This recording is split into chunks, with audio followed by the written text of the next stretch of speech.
अब जी सैफर मलूक शहजादा जो था एक मिस्र का शहजादा था कि जिसके नाम के ऊपर इस झील का नाम रखा गया। वो मिस्र का बादशाह था, शाह आसम का बेटा था, सैफ उसका नाम था। उसने जी ख्वाब देखा, ख्वाब दे विच इस झील को भी देखा और मिस्र से यहाँ तक रास्ता भी देख लिया और परी बद्रे जमाल को भी देख लिया। तो सुबह उठ कर उसने अपने बाप से बताया कि ए बाप, मैंने रात को एक झील देखा और परी को देखा, परी पर आशक हो गया, अब मुझे परी कैसे मिलेगी।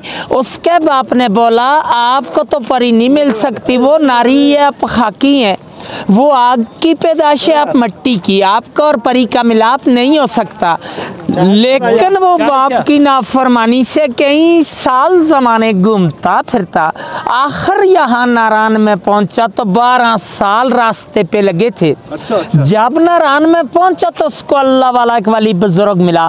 उस वली से पूछा कि मुझे परी कैसे मिलेगी। उसने बोला कि ये सामने पीछे जो छोटी पहाड़ है, इसी की बैक साइड में एक खेमे की तरह पत्थर है, वो अब भी मौजूद है। उस पत्थर के साथ जाओ और 40 दिन का चिल्ला करो, अल्लाह की इबादत करो, तब परी का पता चलेगा। उसने जाकर इस पहाड़ के ऊपर 40 दिन का चिल्ला किया। 40वें दिन के बाद 2 जिन्नात उसके कब्जे में आ गए। उन जिन्नातों ने सुलेमानी टोपी पहनाई तो झील के किनारे पर ले आए। वो किसी को नजर नहीं आता, उसको सब कुछ नजर आता है। इसको सब कुछ नजर आता है, शहजादे को नजर आता है। जी सर जी, बदोबदी नजर आता है सर जी। अच्छा। तो 7 उसकी सहेली थी और 8वीं वही मलका बदर जमाल परी जो ख्वाब थी। वो उसके साथ, वो जिन के साथ भी कुछ दोस्त था उसका, सिर्फ सहेली के साथ सहेली थी। नो, उसका दोस्त जो था वो देव सफेद था, लेकिन वो पहले आया नहीं था, सहेलियां ही थी साथ आई, सहेलियां थी साथ नहाने के लिए यहाँ पे आई। कोएकाफ से, कोएकाफ जो है रूस के पास है, चेचनिया की तरफ है, रशिया में है। आकर सब ने अपना अपना लिबास उतारा तो यहाँ पे नहाना शुरू कर दिया सैफर मलूक झील में। हाँ, सर्दी में बर्फ में जी हाँ, नहीं यार, नहाना शुरू किया तो बदर जमाल का जो लिबास था वो जिन्नातों ने उठा के शहजादे को दे दिया। शहजादे ने अपने कब्जे में कर लिया।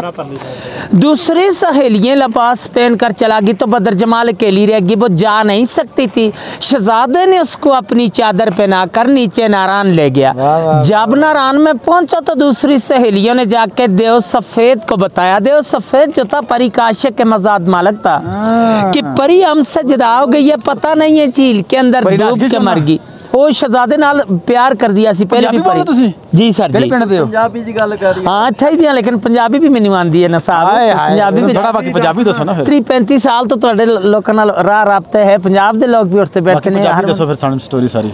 तो वो नहाना शुरू, परी बदर जमाल को तो शहजादा ले गया था। रट्टिया है, बताओ पंजाबी च नहीं आंदा, उर्दू में रट्टा लगाया है। अच्छा ये होता है यार कैमरा। अच्छा, तो दूसरी सहेलियों ने जाके देव सफेद को बताया। देव सफेद जो था परी का आशिक के मजाद मालिक था कि परी हमसे जुदा हो गई, ये पता नहीं है झील के अंदर डूब के मर गई या किसी चीज ने खा ली। बाहर की बात नहीं बताई कि शहजादा ले गया। देव ने आकर गुस्से के साथ अपनी एड़ी लगाकर यहाँ से सारे झील को तोड़ दिया, खारिज कर दिया कि शायद मेरी परी का पता चले। अच्छा, तो वहाँ से खारिज हुआ उसने। तो पहले ये आगे से सारा बंद था। बहुत बड़ा इख्तिलाफ झील था। वो सामने छोटी गरवाडी के दरमियान जो गैप जा रहा है वहां से पानी का रास्ता जाता था, ये ऊपर तक तालाब था। देव ने यहाँ से तोड़ दिया। जी सर जी, देव ने तबाही मचा दी साहब।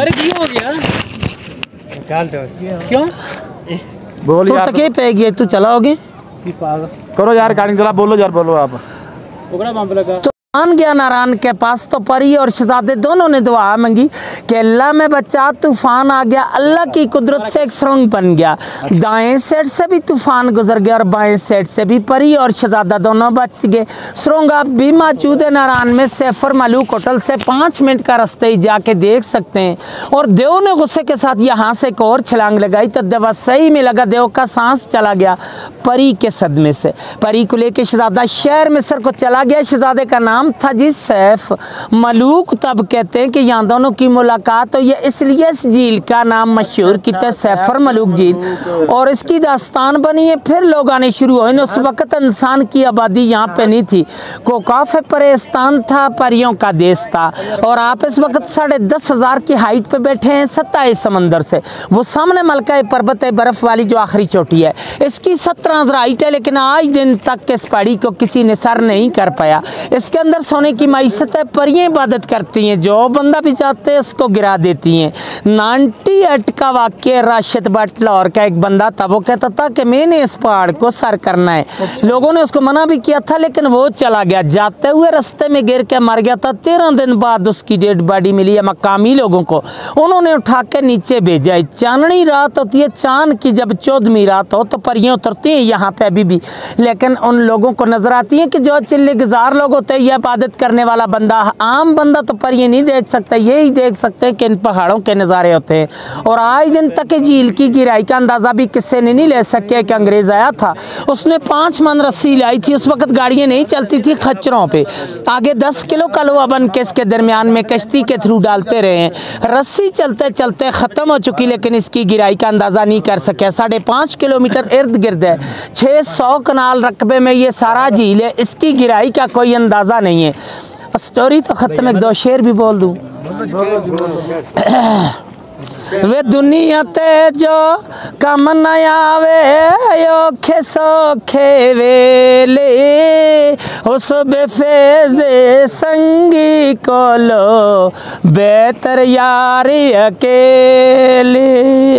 बदी बदो बदी चलो सफर मलूक कले सफरी होया, मंगता दूध ते पानी, वतन छोड़ बेवतन होया तमें 17 दी रानी।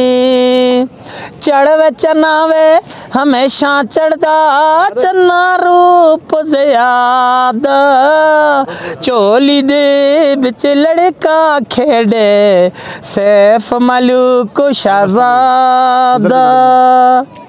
आमी आमी नाच रलावी मेरे आ दिलदार, सजन बन के दाग न लावी सैफ मलूक का यार। शुक्रिया साहब,